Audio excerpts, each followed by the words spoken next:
Hello you guys, welcome back to my channel. My name is Megan. If you have not been here before, thank you so much for coming. Welcome back to another episode of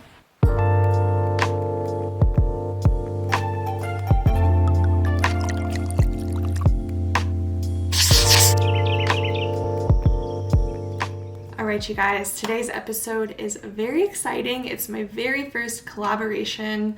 I was super excited to do this, a little bit nervous because I've never actually sort of interviewed someone, but I'm very, very excited to share it with you guys. I also have some very exciting news that I'm going to be turning all of these types of episodes into podcast episodes. So if you want to listen to this on the go, you can find the podcast right down below in the description box.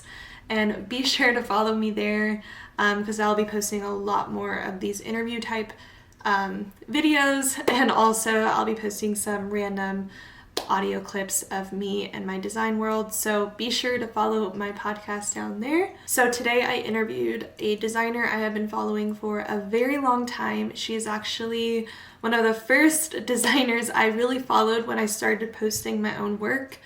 She really inspired me. I love her style. I love the way she just shows up online. So I'm super excited to talk to her today. Her name is Leslie. If you guys have not followed her, be sure to check her out because her work's amazing and she is definitely a great teacher when it comes to design.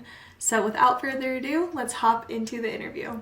I don't know if to do headphones to make it better or if to just normal. Because That sounds perfect. Yeah. okay, all right. I love those headphones. I got the AirPods, but I kind of missed the Yeah, I just did not really. I wasn't into the AirPods, and I was scared I would lose them. yeah. Um, but and I feel like I hear better in these, and they don't fall out.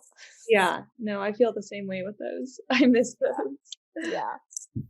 Well, All thank you right. for doing this with me. I'm so Of excited. course, of course. Yes, I love talking to other designers. It's like I could do it all day.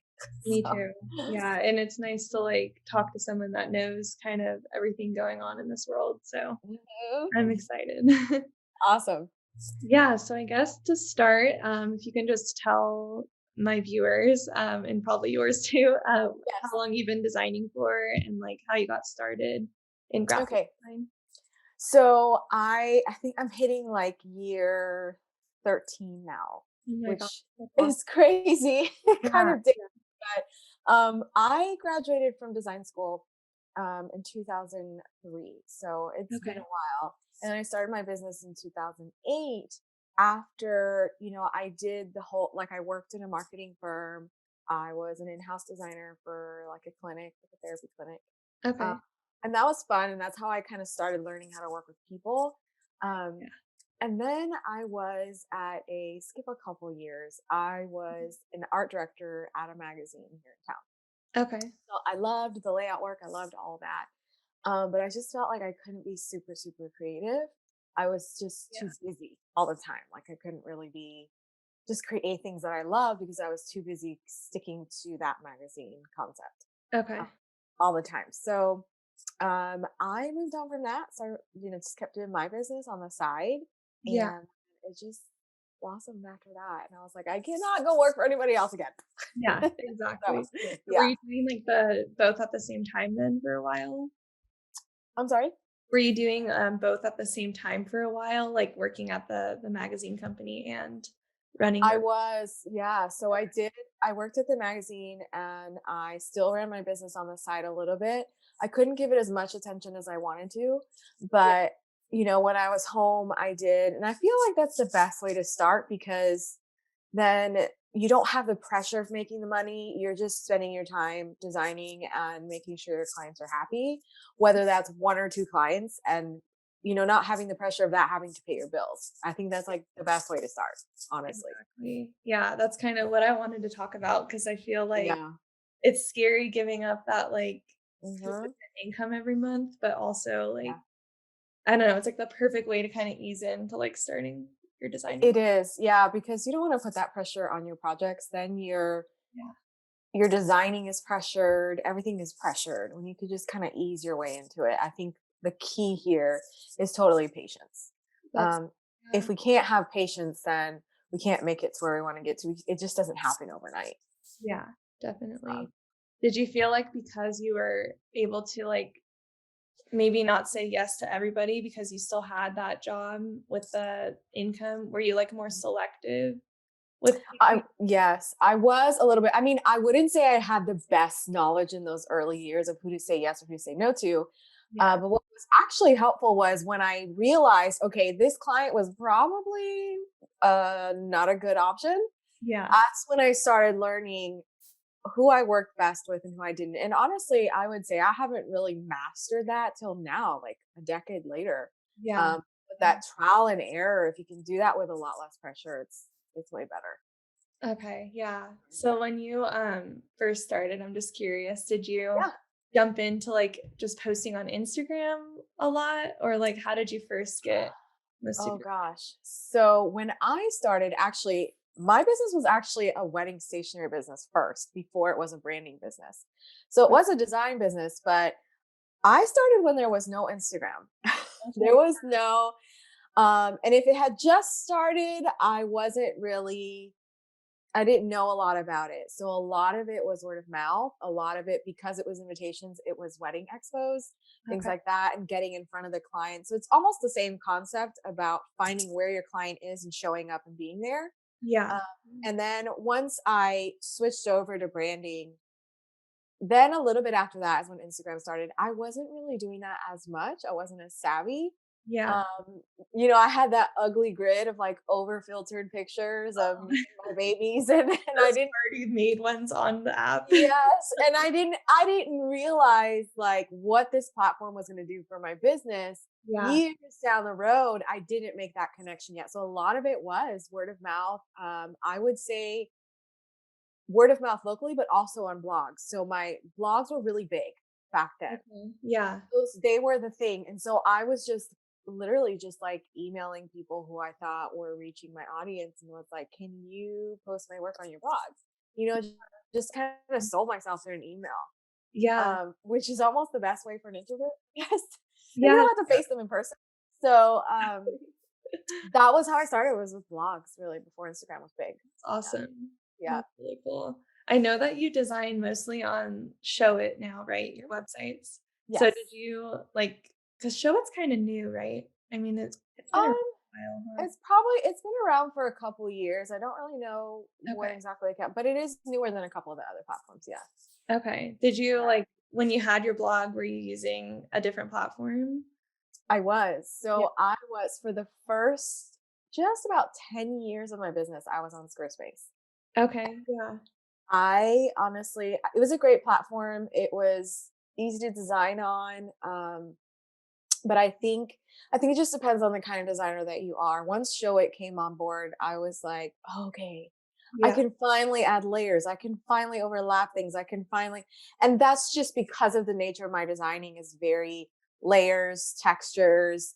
I can do clean. I feel like all this time in the industry, I can pull off anything. But Mhm. what I enjoy the most is textures and layering, just the art of it. And I Yeah. felt like Show It allowed me to do that more so than now. I won't downplay Squarespace. If you're very savvy with coding, you can do that on Squarespace.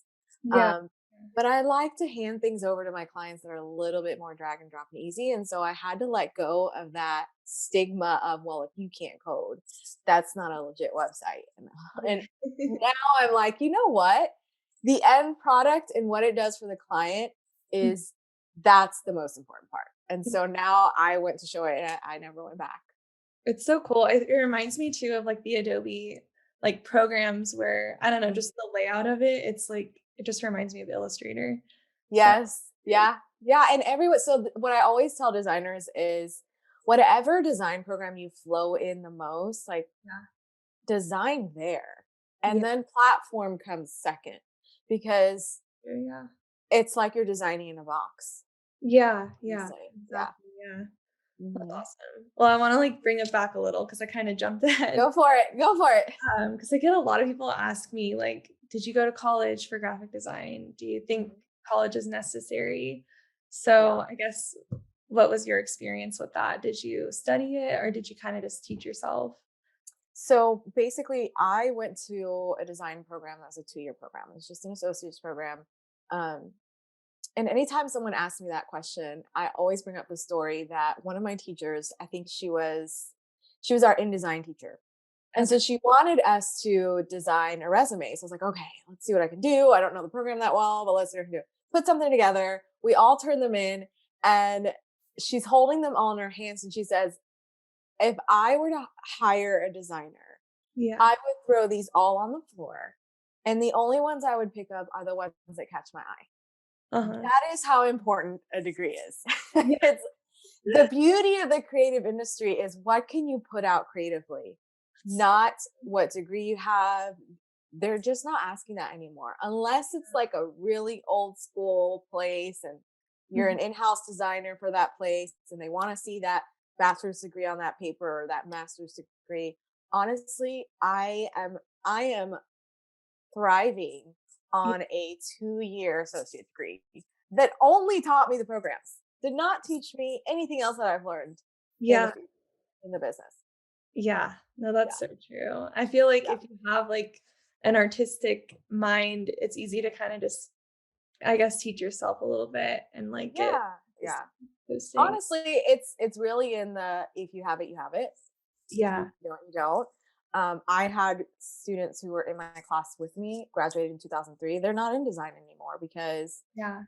it didn't come out of them. You know, they learned the logistics, they learned the programs, which half of the programs are nothing like they were when I was in school. So a lot of it is on the field. So I always like to knock down that myth of, oh, I need to go to school or I need to get a bachelor's. Well, Yeah. take a look at where you want to end up working. And Yeah. does that really require Exactly. Yeah. There's so much online courses now too, like that? yours, for example, where you can just Mhm. learn like Yeah. online at home. So it's great. Yes. Yeah. Yeah. Yep. I look back and someone asked me the other day, like, what classes were your favorite in college? And I literally was like, I cannot remember. I Like, have to say my only one mhm.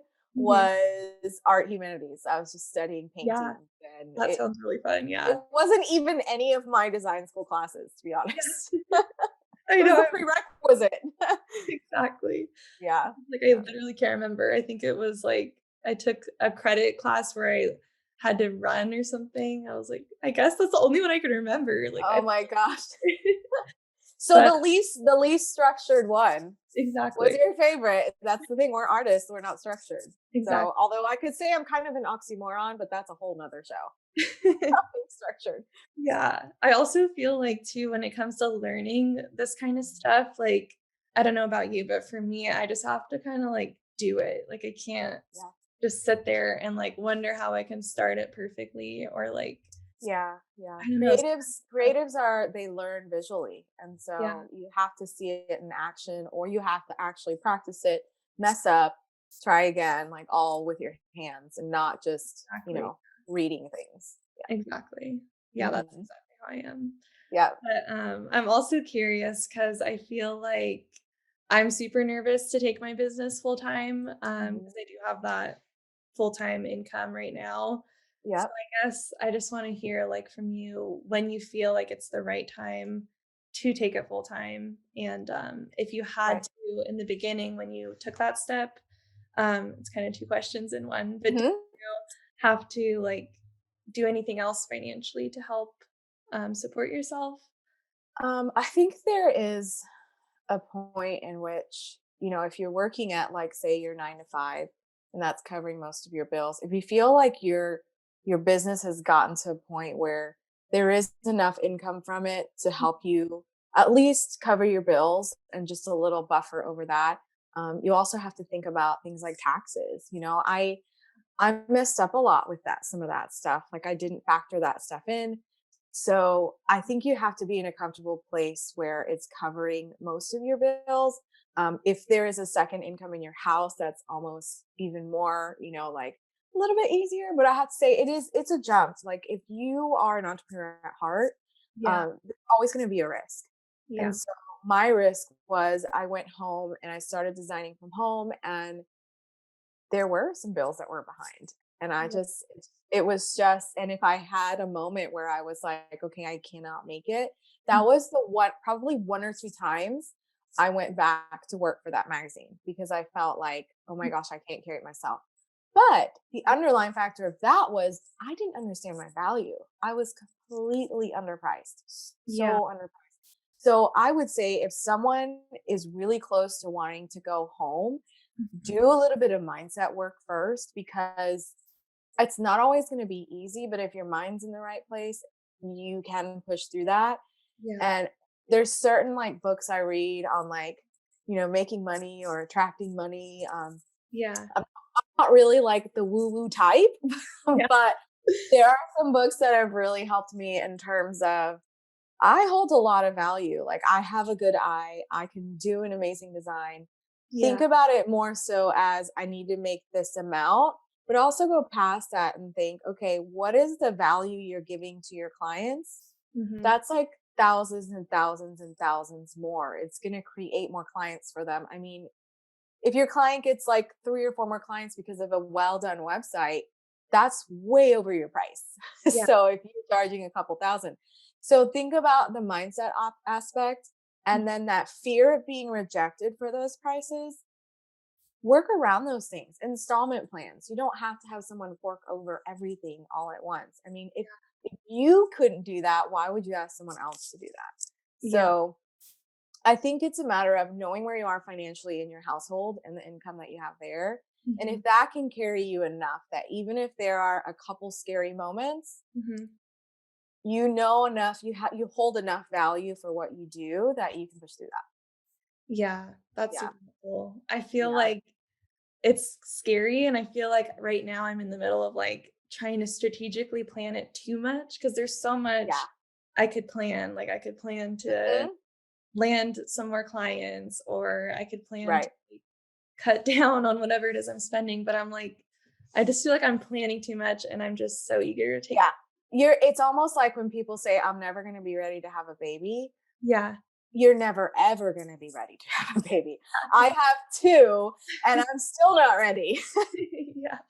So it's Mhm. a matter of taking the plunge, and if it means enough to you, you'll get past the hard parts. You can't fully plan something that big.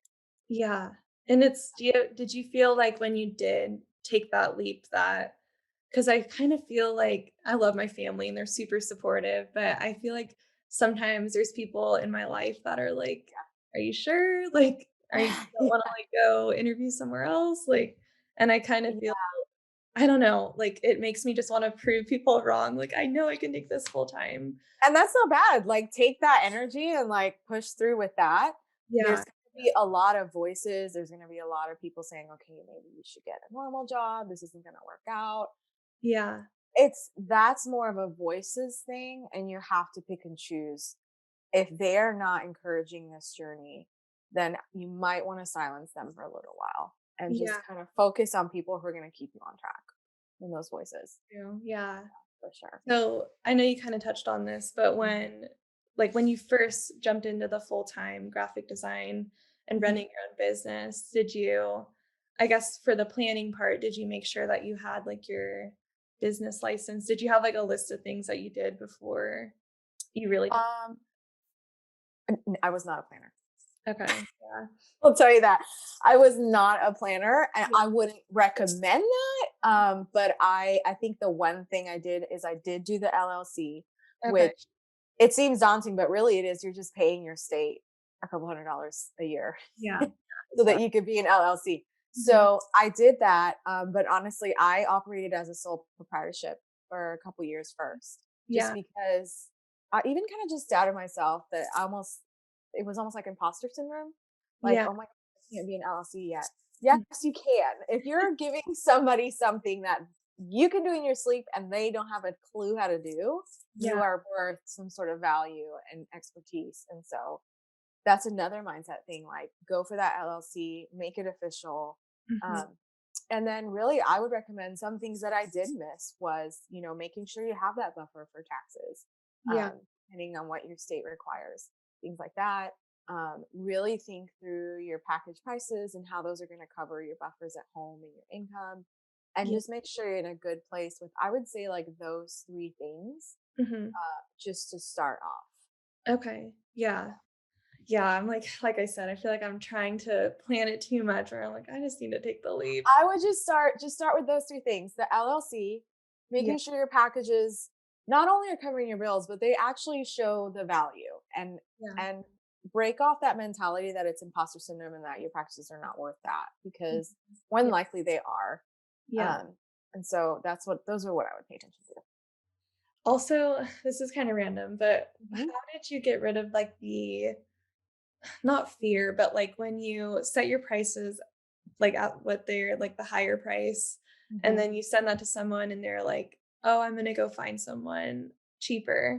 How Right. do you let go of that like gut feeling of like, just let someone go Crap. something? Well, here's the thing. I think that fear starts to go away when you start to view that no as an open door to the ones who say yes. So, like for example, if someone comes along that does understand the value and is willing to pay that, you're already too busy with the one that's paying pennies. And Yeah. so basically you've been closing that door on yourself.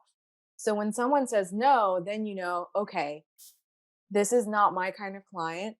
Where are the ones that do value this? And really study that. And I know that sounds kind of vague, but I would just say Yeah. study up people on Instagram and on Facebook, people that you really feel hold that value. You can tell in the way they talk about things, the way they talk about their brand, if they place value on those kind of things. If Yeah. someone is a very like penny pincher and they're beginning their business, that might not be the right client for you. So you didn't really lose them. You gained space for the right ones.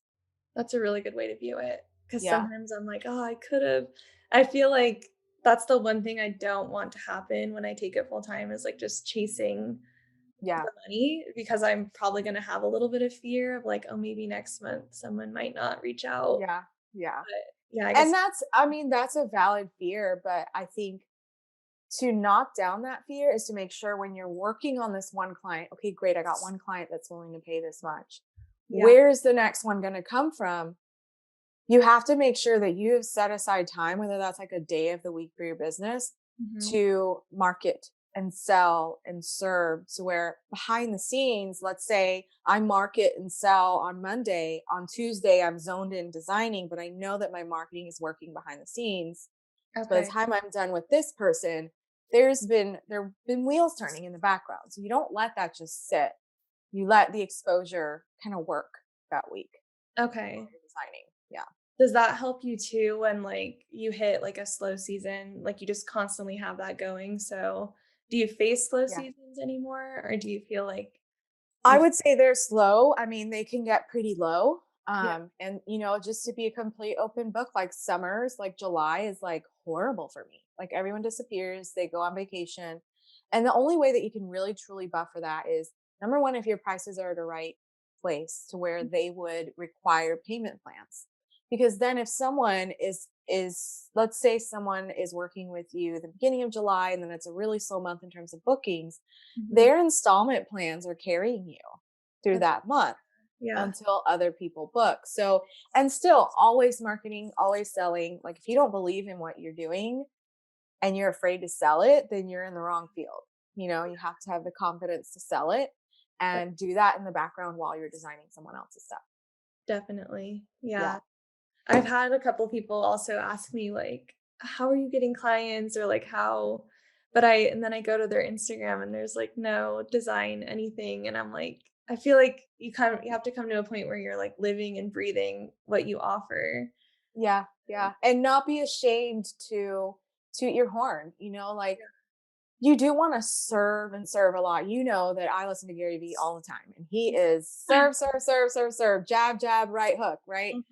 Mhm. But when it's time to do the right hook, you have to be confident in what you're selling. Yeah. Oh, Mhm. and so when I get on there, I'm like, listen, for the clients that I want, you Mhm. need me Yeah. because I'm really good. Exactly. Yeah, you know yeah. and it doesn't come across, if you stay genuine and you stay yourself, it doesn't come across snooty or like you're cocky. It's just you really believe in what you offer. And so Yeah. make sure you're putting that out there. So like one of my little tricks is, yes, I have a day of the week where I focus on marketing, but I do want to show up every day too, in a way. Yeah. So I just use my coffee hour in the morning, Mhm. and that's where I write posts. That's where I show up on stories. Yeah. The only other times I show up on stories and stuff during the day is when my computer is taking forever to load. Yes, exactly. It's not a planned moment, but it's a moment to show up and serve my community. Yeah. And whether I'm serving, and then I plan to like sell that Friday, Yeah. gotta be a balance of it, but it's gotta happen every week, you That's know? true. Yeah. Yeah. I know it's hard because I feel like there's so much content that can be posted where sometimes it's, like, so overwhelming, like and then Yeah. it's Yeah. distracting, so that's smart to have, like, the morning hour to just, like I have the morning hour, and most of the time, like by on my Monday morning coffee is when I decide, what am I going to talk about this week? Am I going to push something that I'm launching? Am yeah. I going to really push my service, my designs for photographers? Or am I really going to push my academy for designers? Yeah. Which one am I going to focus on this week and serve that person? And that for me is because I have more than one audience. So if it was just one audience, I Yeah. would just pick a topic every beginning of the week and repurpose that topic all week long. Yeah. It's Yeah. funny that you, bring up Gary Vee too, because I was Uh-huh. thinking about, like I listen to him too, and I feel like he kind of repeats what he is sharing Mhm. a lot, but just in different ways, and I think he said Yes. that before, like, there's a million ways to reword what it is Yeah. you're offering, and it's He even admits, he's like, you guys are paying thousands of dollars to come hear me speak. I'm only going to say the same thing I've been saying all the time. And I'm like, oh exactly. my God, he's so right. Oh, Like he just turns it a different way, but it is yeah, still, it is his core message. So yeah, that's why when you hear people talk about pillars for yeah, social media, which is like categories of things you'll talk about, you pull from those all the time anyways because they're a part of you. mhm, So yeah. not so much that it's systemized, it's just thinking, okay, which part of me do I want to push this week? That's so true, and I feel like it hits someone different every time because maybe, like, they didn't understand it then, but when you reword it Or yeah, or new people. Like yeah, yeah. I always worry, like, oh my gosh, I'm gonna post this again. I just posted it last month. That doesn't mean maybe 10% of my audience saw it last month. So it's okay Yeah, to post it again. exactly. That's so true, and then Mhm, there's unlimited amount of content if you start viewing it that way. So mhm. that's so true. Do you Yeah. feel like too, because there's so many platforms nowadays, like, do you feel it's necessary to be on I feel like Gary Vee kind of says too, like to be on Mhm. everything, post everywhere that you can, but it's almost sometimes overwhelming. So do you Mhm. feel like you just pick a handful that you know you can be consistent on?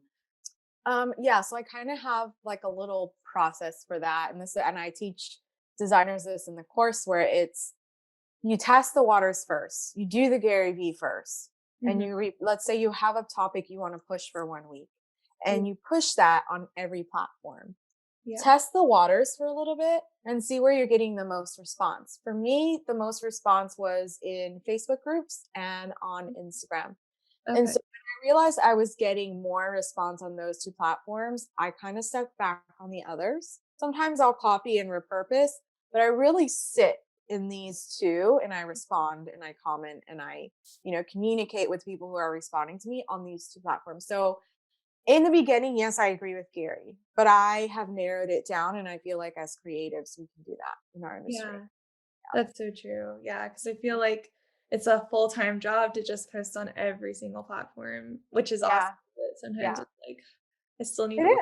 is. And you can even see it this way, like, if you feel like you still wanna have a presence on the other platforms, and I do that randomly too, is whatever I'm really pushing on Instagram that week or on Facebook, Mhm. I just copy it real quick, make sure it's worded a little better for that specific audience, and just paste it on the other place, just put it there. I mean, I'm very mindful of the mindset on the different platforms.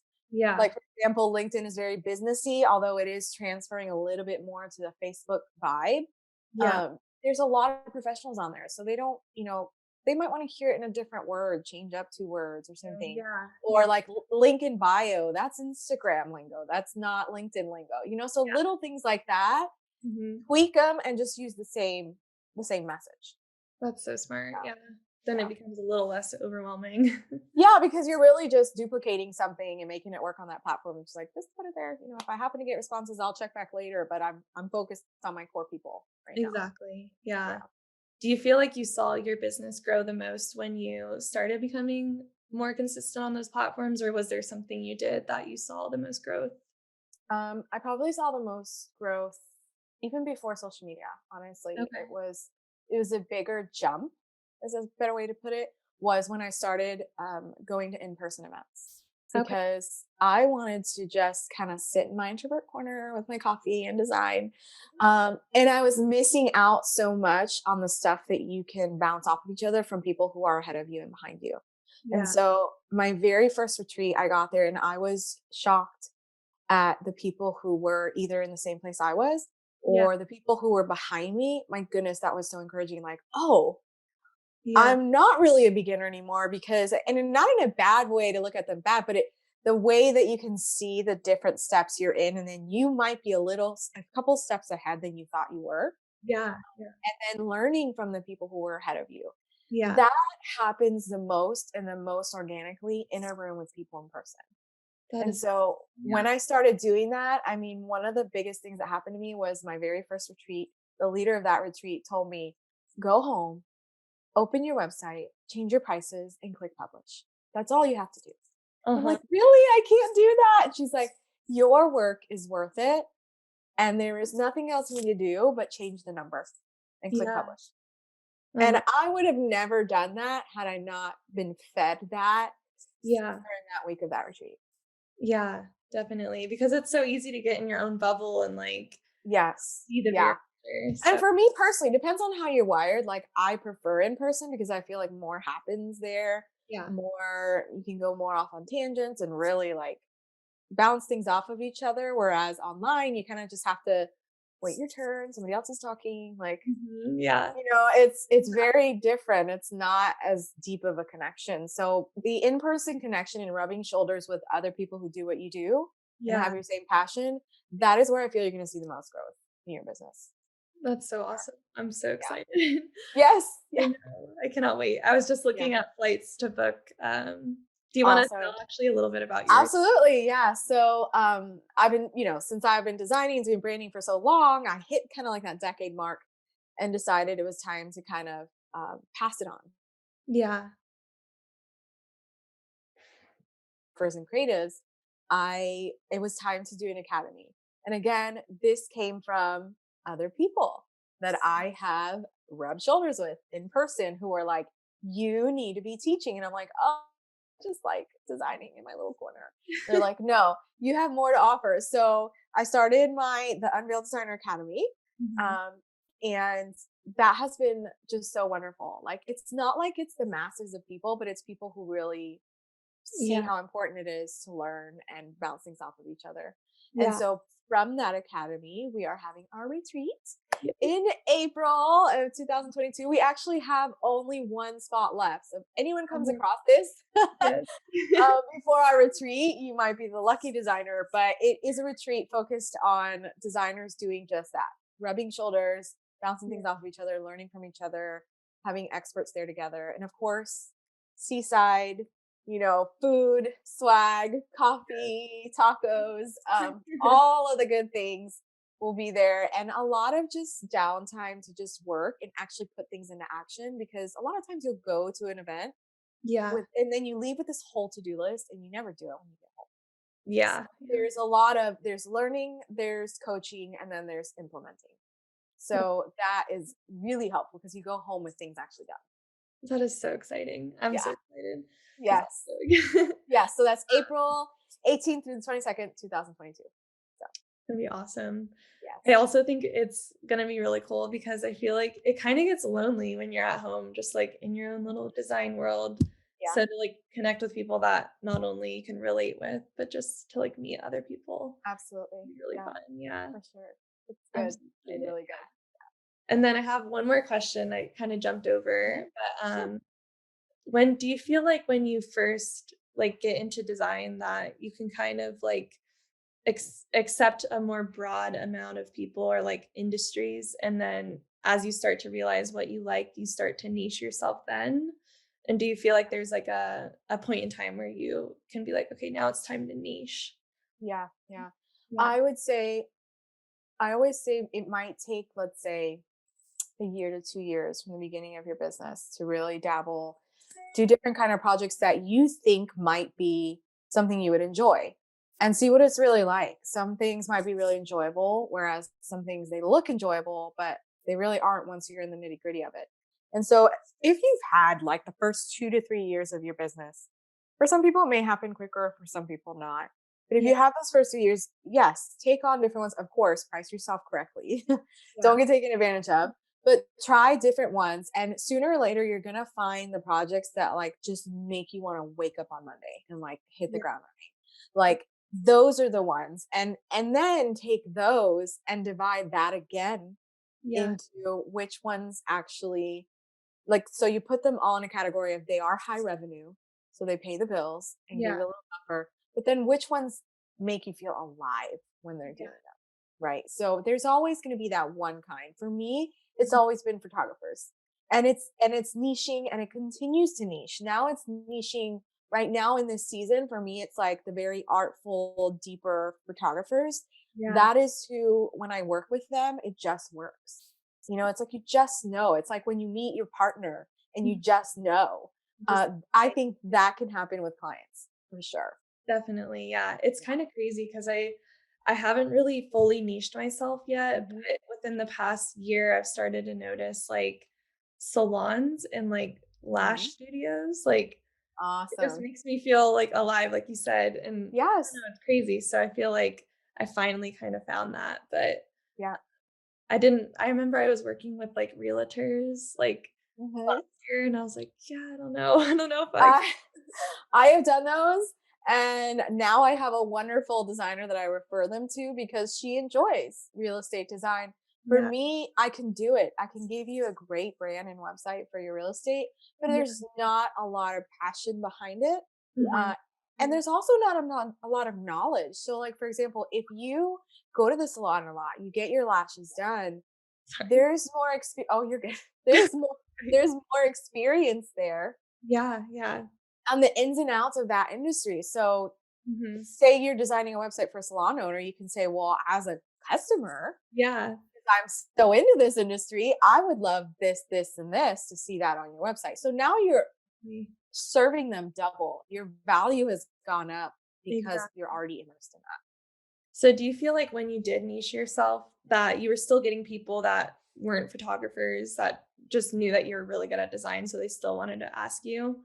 Or do you feel like you only like you kinda got rid of that? Does that question Um, make sense? they kept coming and they actually still come. And Okay. so I have had to kind of grow the shell. I can't be Mrs. Nice all the time. Mhm. I could say it nicely and just say, listen, it's not really in my realm anymore.